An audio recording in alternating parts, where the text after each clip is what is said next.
Let us split the names mentioned in Excel, asking ChatGPT to provide formula.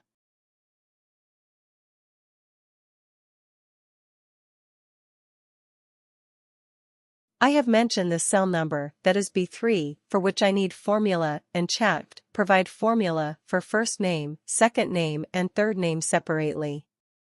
I just need to copy and paste it in Excel.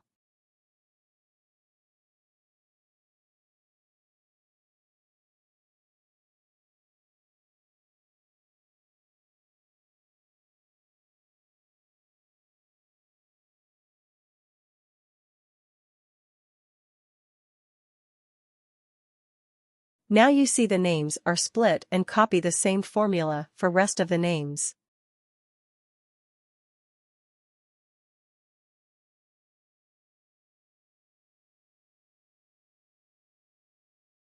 Not just splitting, you can also combine name.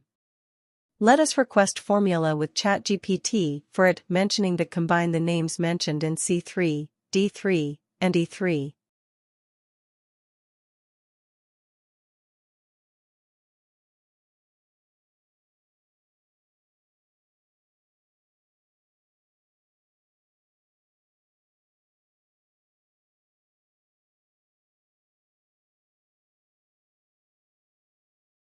You can see the result now.